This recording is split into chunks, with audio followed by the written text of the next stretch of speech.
The silent return when pleasure hides its proof. Pleasure without proof. A secret that couldn't be shared. For 3 months, Frank Morrison lived with the mystery his own body created. Every night, the same question. Every morning, the same confusion. Until one simple test changed everything. This isn't just Frank's story. It's the story thousands of American men face in silence.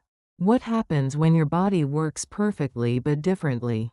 Tonight, we're talking about the changes no one warns you about. The solutions hiding in plain sight. And why shame might be the only thing standing between you and answers. This is the story of retrograde ejaculation. This is the story of finding help when you don't even know what to call the problem. This is Frank's story, but it might also be yours.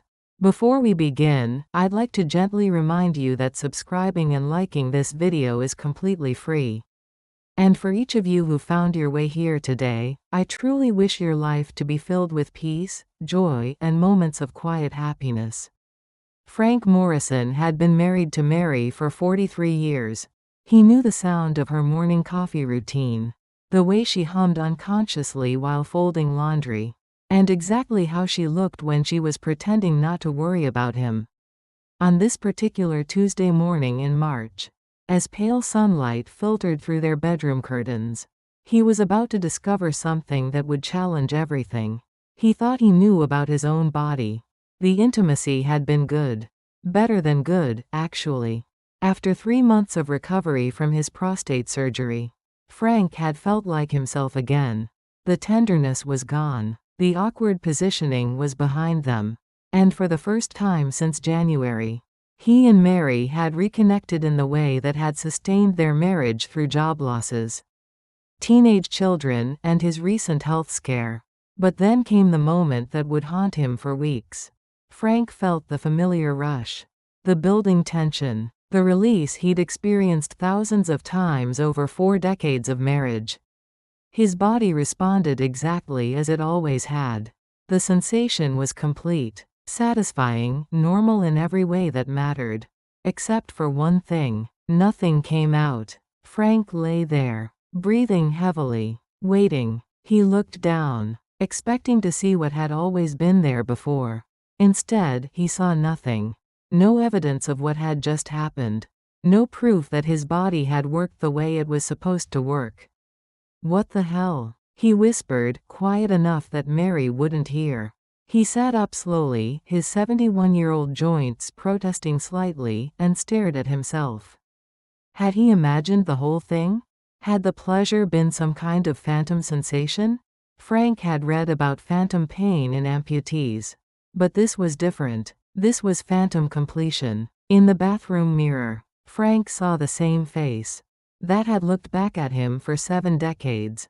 Salt and pepper hair, kind brown eyes, the small scar on his chin from falling off his bike at age 9.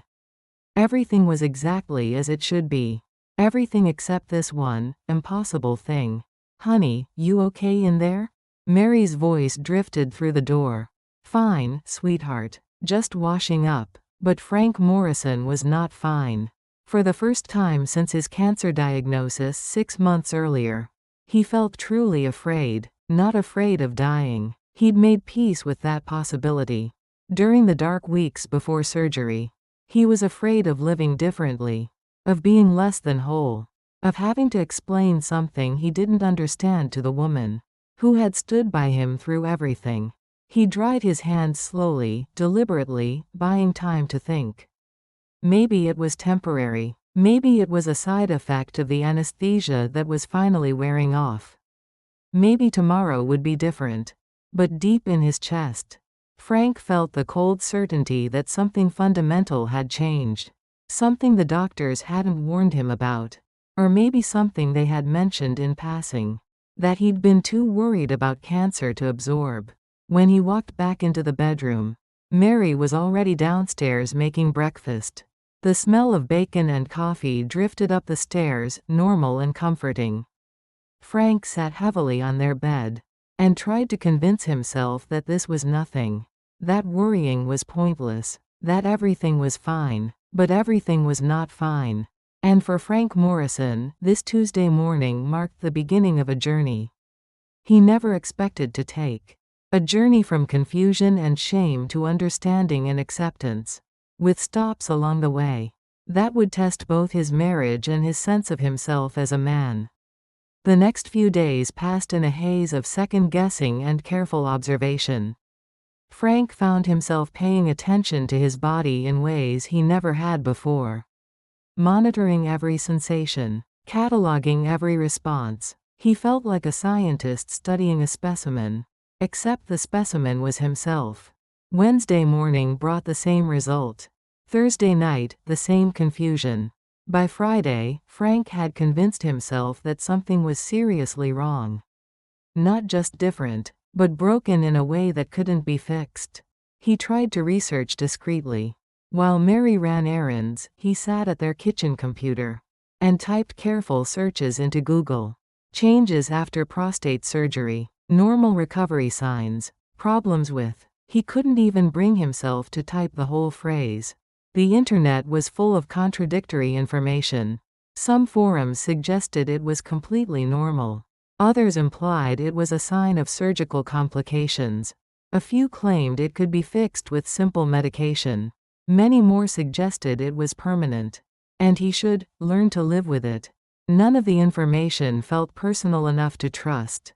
These were strangers on forums, not doctors who knew his specific case. These were generic answers to complex questions. And Frank needed something more concrete than, "It happens sometimes." What frustrated him most was the clinical language. Dryorgasm, retrograde ejaculation, anejaculation. The medical terms felt cold and distant. Nothing like the warm, intimate experience he'd shared with Mary for 43 years. How do you take something so personal, so connected to love and partnership and physical joy, and reduce it to Latin phrases and numbered lists? By Saturday, Mary had noticed his distraction. "You've been quiet this week," she said over dinner. They were eating at their small kitchen table. The same oak table where they'd helped their kids with homework 20 years earlier. "Everything feeling okay? Physically, I mean?" Frank looked at his wife's face. At 68, Mary was still beautiful to him. More beautiful, in some ways, than when they'd married. Her gray hair caught the light from their kitchen fixture. Her hands, folded on the table, showed the calluses from decades of gardening. These were hands that had touched him gently through surgery recovery, that had held him during the worst of his fears about cancer. How could he tell her that his body was doing something impossible? How could he explain that pleasure without proof felt like a lie? "I'm fine," he said, "just adjusting to everything being back to normal, I guess." Mary smiled, but her eyes stayed worried. She'd been married to him long enough to recognize his deflection techniques. "Frank Morrison, I've been sleeping next to you for 4 decades. When you say, 'I'm fine,' in that particular tone, it means you're definitely not fine, but you're not ready to talk about it yet." Frank felt caught. Mary had always been able to read him better than he could read himself.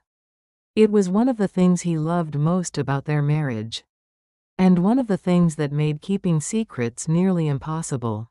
"It's nothing serious," he said carefully. "Just body stuff. Getting older stuff. You know." Mary reached across the table and covered his hand with hers. Her skin was warm and familiar. "I know that getting older means lots of changes we didn't expect," she said softly, "but we've always figured things out together. Even the embarrassing things. Especially the embarrassing things." Frank felt tears prick at the corners of his eyes. Mary was offering him the opening he needed, the permission to be vulnerable. But the words felt too strange to say out loud. "How do you tell your wife that your body is playing tricks on both of you?" "Maybe next week," he said. "Let me think about it a little more." Mary squeezed his hand. "Okay, but Frank? Whatever it is, we'll handle it. We always do." That night, lying in bed listening to Mary's steady breathing, Frank stared at the ceiling and tried to imagine explaining what was happening to him. Every version of the conversation he rehearsed in his mind sounded ridiculous. or clinical, or deeply troubling. But Mary's words echoed in his head. We'll handle it. We always do. Maybe it was time to find out what it actually was. Sunday morning brought church, routine, and Frank's first attempt at humor about his situation. As they sat in their usual pew, same spot they'd occupied for 15 years, Frank leaned over and whispered to Mary during the opening hymn, "You know, getting older is like opening a present that keeps giving you surprises you never asked for." Mary smiled and squeezed his arm. Good surprises or bad surprises? Jury's still out, Frank whispered back. It was the first time he'd even obliquely referenced what was happening. And Mary's easy acceptance of his cryptic comment gave him a small measure of relief. Maybe this wouldn't be as difficult to discuss as he'd imagined. But by Sunday afternoon, the humor had evaporated. Frank found himself standing in their garage, ostensibly organizing his fishing tackle, but actually staring blankly at rows of lures and trying to make sense of his own body. The garage had always been his thinking space. When the kids were teenagers and the house felt too small for big emotions, Frank would retreat here to sort through his thoughts. When work stress mounted, he'd spend hours arranging tools and equipment, finding peace in the order and logic of organized space.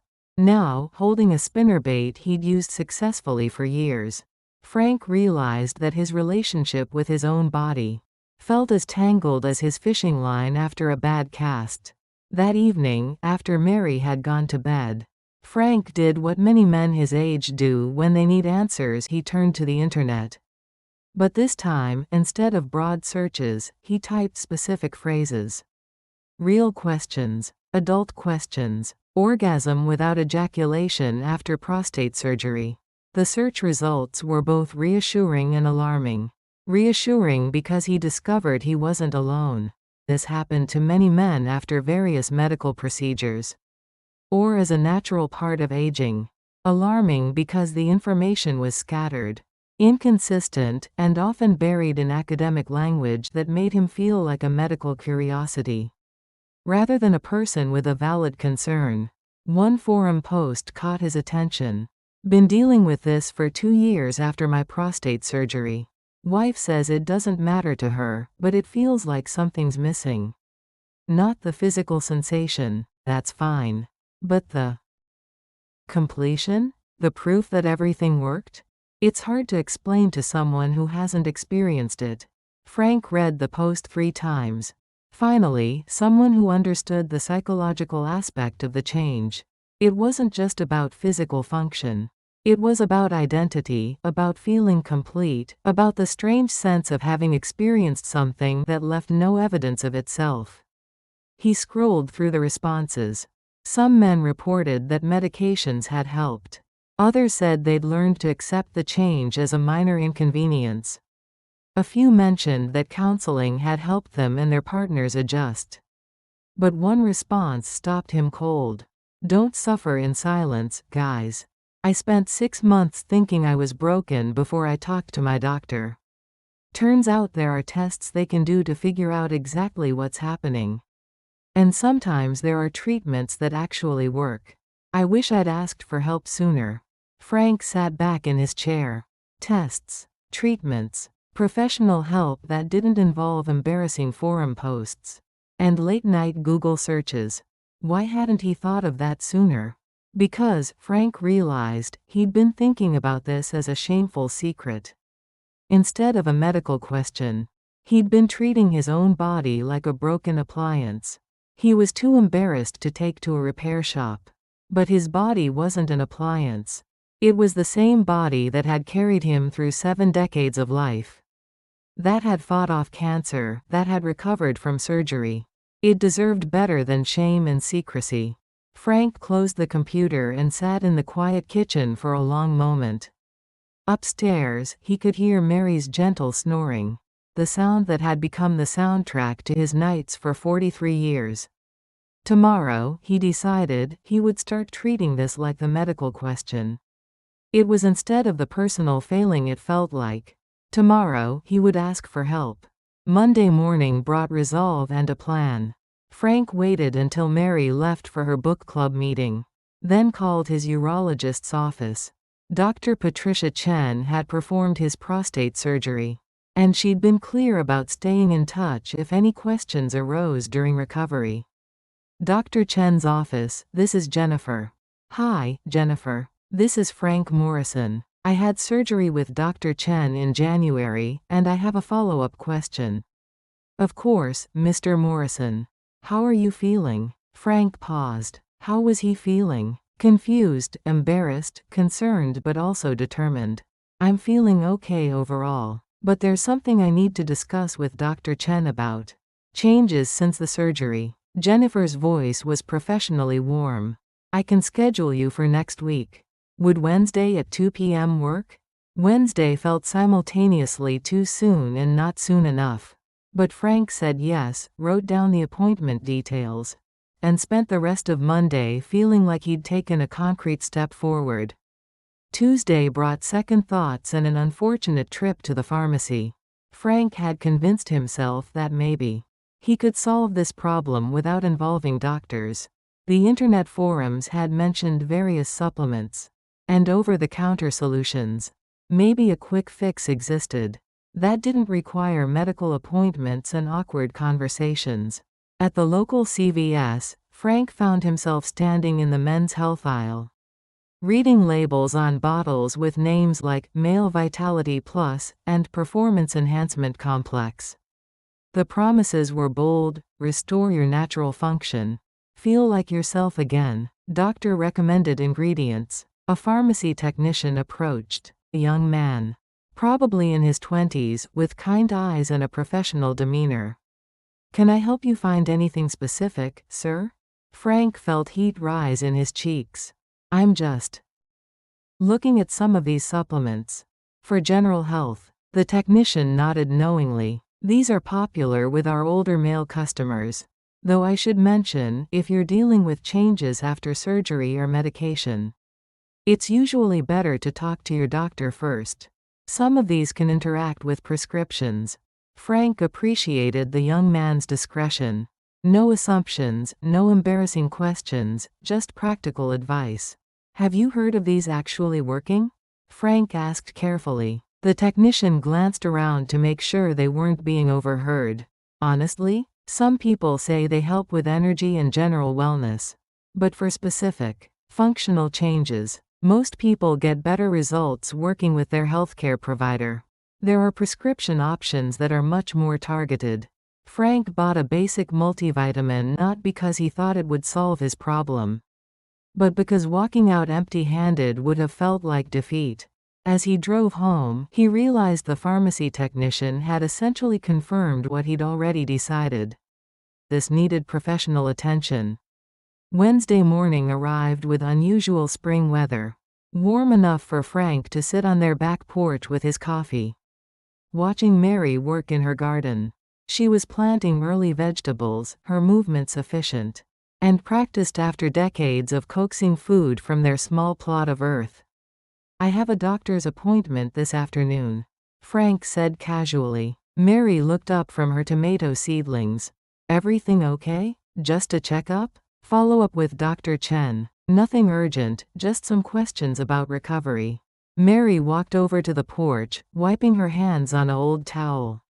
Want company? I don't mind driving with you. For a moment, Frank was tempted.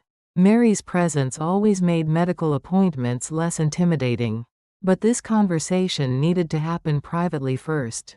He needed to understand what was going on before he could explain it to anyone else, even her. I think I'll go alone this time. But thank you. Maybe next appointment. Mary nodded, but Frank could see questions in her eyes. After 43 years of marriage, very few conversations happened without her involvement. Okay, she said, but call me if you need anything. Or if you want to talk afterward. That afternoon, sitting in Dr. Chen's waiting room, Frank felt like a teenager waiting to discuss sex education with his parents. The anxiety was familiar, but the stakes felt different. This wasn't about learning new information. It was about understanding changes that had already happened to his own body. When Jennifer called his name, Frank's heart rate picked up. This was it. Time to ask the questions he'd been avoiding, time to turn shame and confusion into medical facts and practical solutions. Time to stop guessing and start knowing. Dr. Patricia Chen was exactly as Frank remembered her. Professional, direct, and reassuringly calm. She entered the examination room with his chart. And a warm smile that immediately put him at ease. "Mr. Morrison, good to see you. How are you feeling overall? Any pain, unusual symptoms, problems with healing?" "Physically, I feel great," Frank said. "The incision healed perfectly, energy is back to normal, no pain. But there's something else I need to ask you about." Dr. Chen sat down and opened his chart. "I'm listening." Frank had rehearsed this moment, but the actual words still felt awkward. "Since the surgery, when Mary and when we're intimate, everything feels normal, but nothing comes out. Is that something I should be worried about?" Dr. Chen nodded immediately, as if she'd been expecting this question. "That's called retrograde ejaculation, and it's one of the potential side effects we discussed before surgery. Though I know it's a lot of information to absorb when you're focused on cancer treatment." The relief Frank felt at hearing a medical name for his experience was immediate and profound. Not only was this a recognized condition, but Dr. Chen was discussing it as matter-of-factly, as she might discuss blood pressure or cholesterol levels. "So it's normal?" Frank asked. "It's a known side effect of prostate surgery," Dr. Chen explained. "What happens is that during surgery, we sometimes need to remove or alter tissue near the bladder neck. This can change the way semen flows during ejaculation.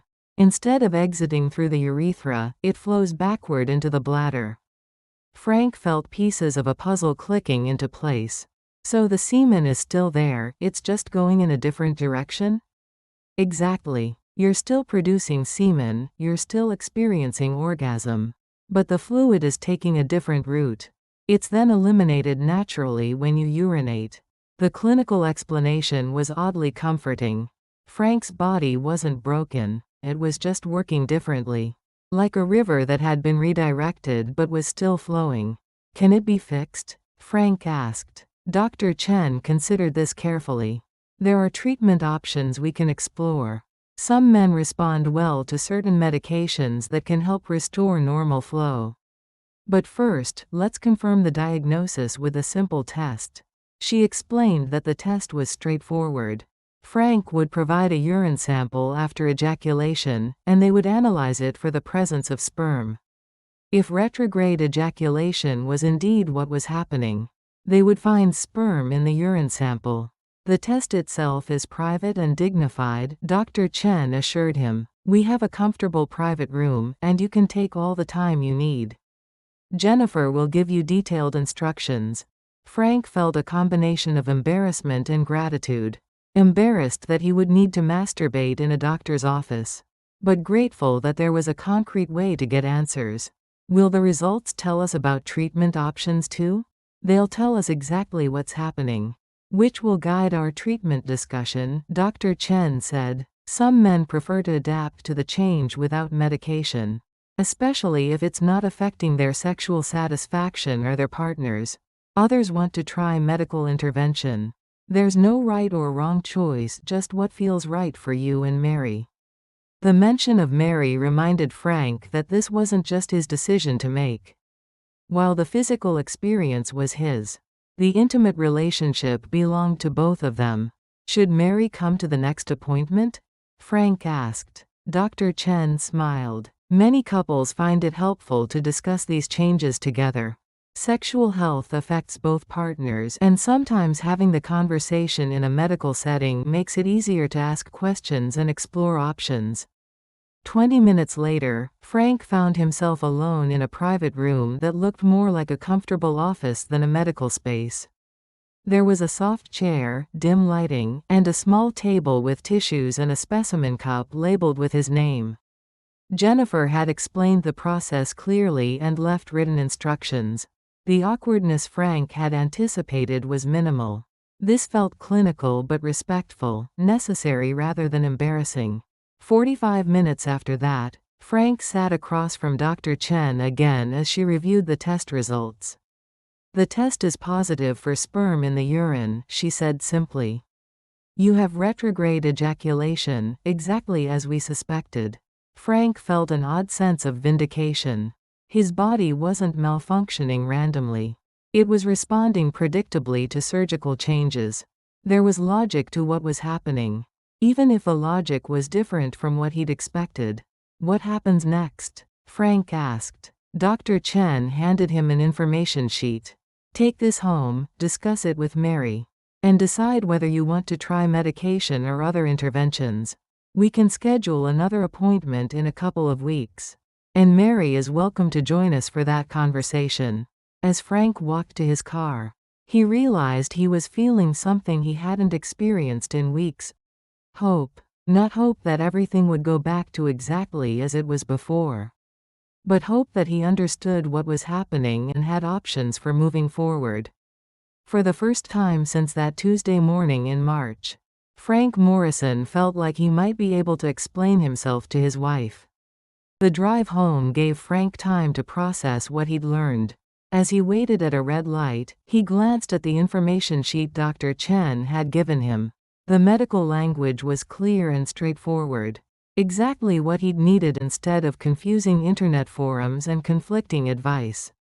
Mary was in the kitchen when he walked through the door, chopping vegetables for dinner. The normalcy of the scene, the familiar sounds of her knife on the cutting board, the smell of onions and garlic, the late afternoon light streaming through their kitchen window, made Frank realize how much energy he'd been spending on worry and speculation. "How did the appointment go?" Mary asked without looking up from her cutting board. Frank sat down at their kitchen table. "It went well. Really well, actually. Dr. Chen figured out what's been going on." Mary turned around, wiping her hands on her apron. "What's been going on?" Frank felt the same flutter of nervousness he'd experienced in Dr. Chen's office. But this time it was tempered by knowledge. He had facts now, not just confusion. "Remember how I said there were some changes since the surgery? Things that felt different, but I wasn't sure how to explain them." Mary sat down across from him. "I remember. You said you needed time to think about it." Frank took a breath. This was the moment he'd been preparing for since Sunday morning in church. "When we're intimate, everything feels normal to me. The physical sensation, the pleasure, everything. But afterward, there's no evidence, no semen, nothing visible." Mary's expression was thoughtful rather than shocked. "How long has this been happening?" "Since we first made love after the surgery. I thought maybe it was temporary. Or maybe I was imagining things, but it kept happening. Dr. Chen says it's called retrograde ejaculation." Frank explained what he'd learned about the bladder neck, about surgical changes, about semen flowing in a different direction. As he talked, Mary listened with the same focused attention she'd always given to important conversations. No judgment, no interruption, just careful listening. "So everything still works normally for you?" Mary asked. "Yes. The orgasm is the same. The satisfaction is the same. It's just that the physical result goes in a different direction." Mary was quiet for a moment. Then she reached across the table and took Frank's hand. "Is that why you've seemed worried lately? Because you thought something was wrong?" Frank felt tears prick at his eyes. "I thought maybe I was broken. Or maybe the cancer had come back. Or maybe the surgery had damaged something permanently." "Frank Morrison," Mary said gently, "you survived cancer. You recovered from major surgery. Your body found a different way to work. And you were afraid to tell me because you thought I would think less of you?" Frank looked at his wife's face. The same face that had smiled at him across the altar 43 years ago. That had stayed calm during their children's medical emergencies. That had held him while he cried after his cancer diagnosis. I was afraid you'd think I wasn't the same man you married. Mary squeezed his hand. Frank, I didn't marry you for your ejaculation. I married you because you make me laugh, because you're kind to waitresses and children. Because you've been my best friend for 4 decades. A change in plumbing doesn't change who you are. Frank felt a weight lift from his chest that he hadn't even realized he'd been carrying. Dr. Chen said there might be treatments if we want to try them. Medications that could help restore normal flow. Mary tilted her head thoughtfully. How do you feel about that? Do you want things to go back to how they were before? It was a question Frank hadn't asked himself directly. Did he want medical intervention? Or was he mourning something he could learn to live without? I think I want to understand the options, Frank said slowly. Not because I think anything is wrong now, but because I want to make an informed choice instead of just accepting whatever happens by default. Mary smiled. That sounds like the Frank Morrison I know. Research all the possibilities, make a thoughtful decision. Move forward with confidence. They sat quietly for a moment, hands still joined across the table. Dr. Chen suggested you might want to come to the next appointment to discuss options together. I'd like that, Mary said. This affects both of us, even if the physical experience is yours. That evening, as they prepared dinner together, Frank realized that the conversation he'd been dreading for weeks had been easier than most discussions they'd had about home repairs or vacation planning. Mary had listened, asked practical questions, offered support, and treated the whole situation as a normal part of their shared life. Because that's what it was, Frank realized. Just another part of their shared life. Not a crisis, not a failure. Not a source of shame, just a change that required understanding and adaptation. Like so many other changes, they'd navigated together over 4 decades of marriage. 2 weeks later, Frank and Mary sat in Dr. Chen's office together. Mary had dressed up slightly for the appointment, not formally, but in the way she dressed for important occasions. Frank recognized it as her "we're handling serious business together" outfit.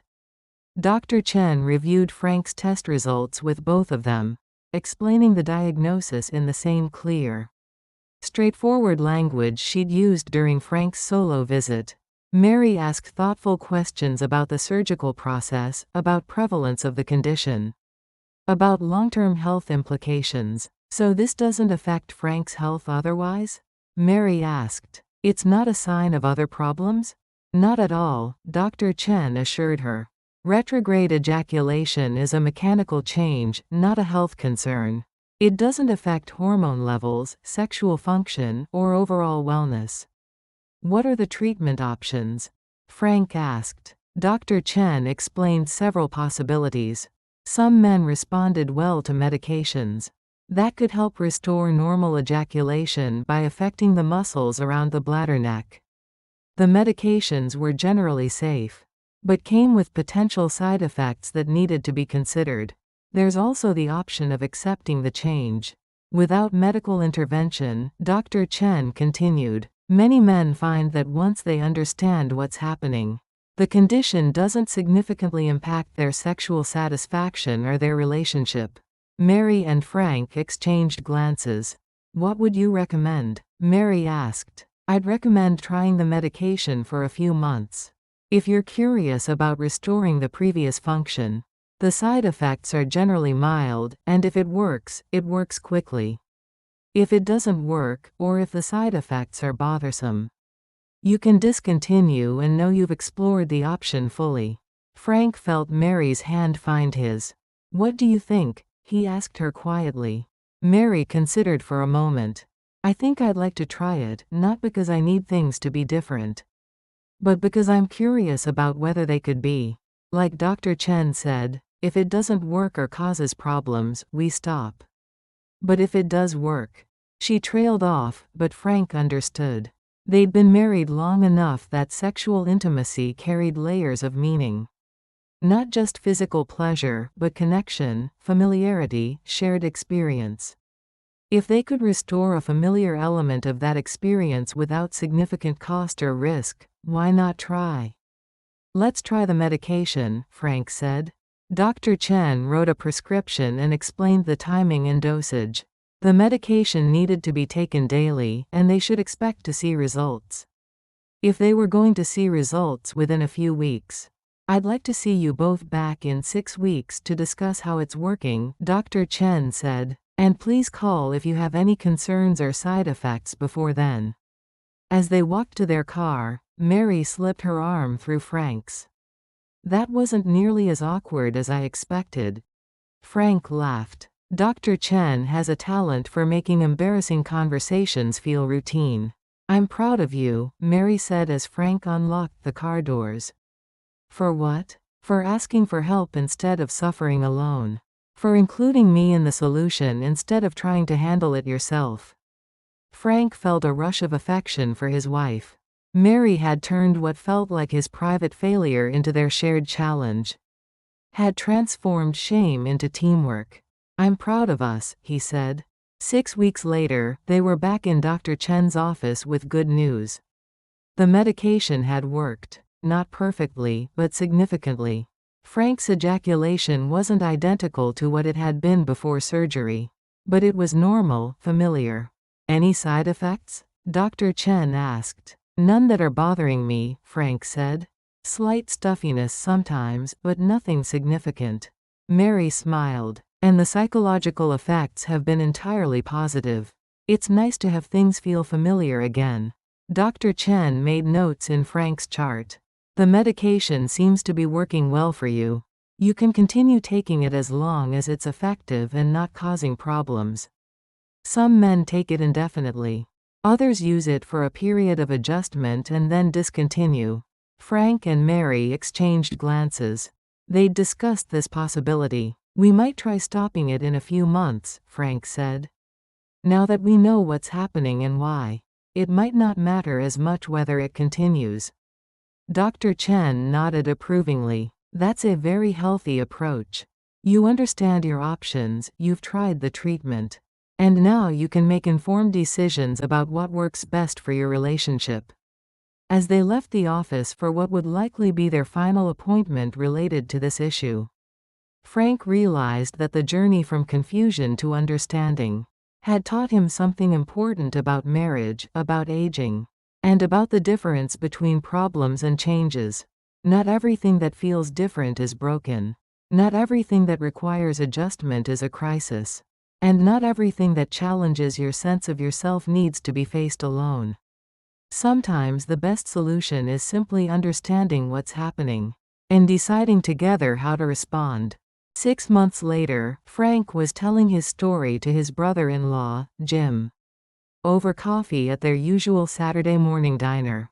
Jim, 3 years older than Frank and recently recovering from his own prostate surgery, had been asking careful questions about Frank's recovery experience. So when you first noticed the change, you didn't talk to anyone? Jim asked. Frank stirred his coffee thoughtfully. I was embarrassed. I thought it meant something was seriously wrong. Or that I was somehow less of a man. It took me weeks to realize. It was just a medical question that needed a medical answer. And Mary was okay with everything? Frank smiled. Mary was more okay with it than I was. She reminded me that she didn't marry me for my bodily functions. She married me for who I am as a person. Jim nodded slowly. I've been having some changes too. Different from yours, but changes. I keep thinking I should just deal with it myself. Frank leaned forward slightly. Jim, let me tell you what I wish someone had told me in March. This stuff. Changes after surgery, changes with aging, changes in how your body works. It's not shameful. It's just life. And there are people trained to help you understand what's happening. And what your options are. You think I should call my doctor? I think you should call your doctor. Take your wife with you and ask every question you have. Even the embarrassing ones. Especially the embarrassing ones. Frank reached into his wallet and pulled out Dr. Chen's business card. Here, if you want to talk to someone who specializes in this stuff, Dr. Chen is excellent. She makes awkward conversations feel routine. Jim took the card and looked at it for a moment. What if there's no treatment? What if I just have to live with whatever's happening? Then you live with it, but you live with it knowing what it is and why it's happening. That's completely different from living with it scared and confused. Frank paused to take a sip of his coffee. The medication worked for me, but honestly, the biggest relief was just understanding what was going on.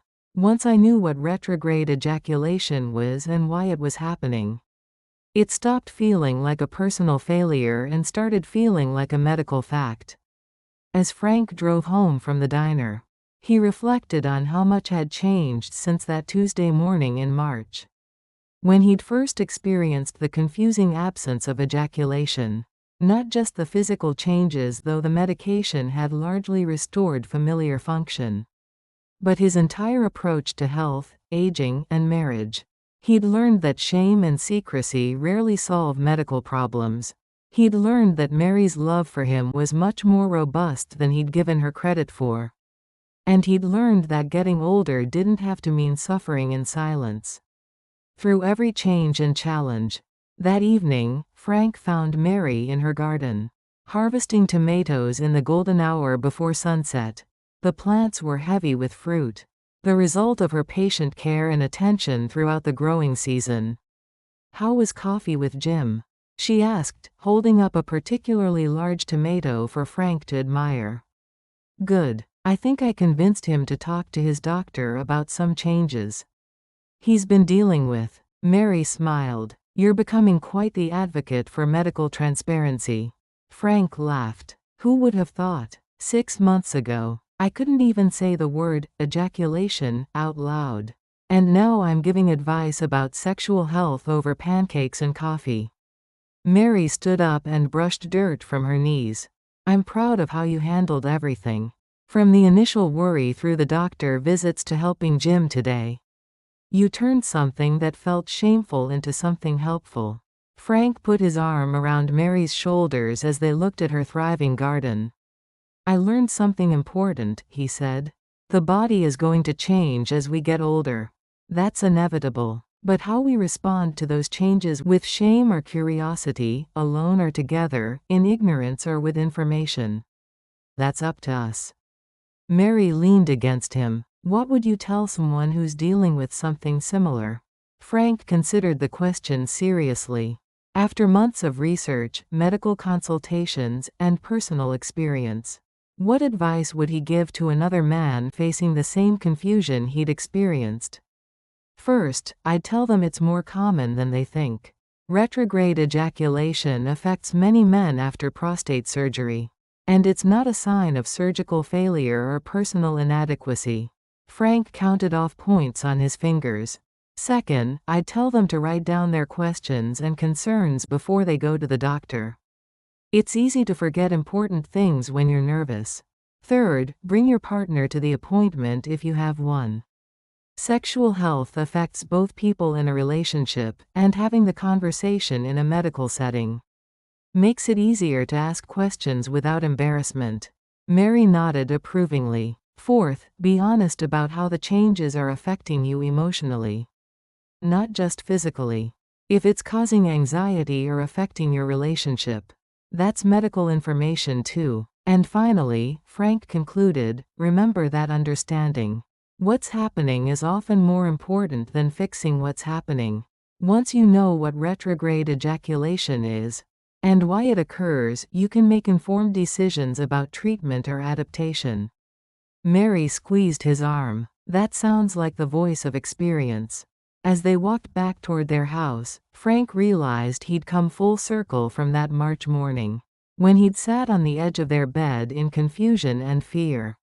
The physical experience had been restored through medication, but the emotional experience had been healed through understanding, communication, and the discovery that his marriage was strong enough to handle intimate challenges. That night, as Mary fell asleep beside him, Frank listened to her gentle breathing and felt grateful for the journey they'd taken together. Not grateful for the initial problem. He wouldn't wish that confusion on anyone, but grateful for what they'd learned about themselves. their marriage, and their ability to face intimate challenges with honesty and teamwork. Tomorrow, he might recommend Dr. Chen to another friend. He might answer questions on an online forum for men dealing with similar changes. He might simply continue living his life with the confidence that comes from understanding your own body and having a partner who loves you completely. But tonight, Frank Morrison was simply a man who had learned that some of life's most challenging changes become manageable when faced with curiosity instead of shame, with partnership instead of isolation, and with medical knowledge instead of fearful speculation.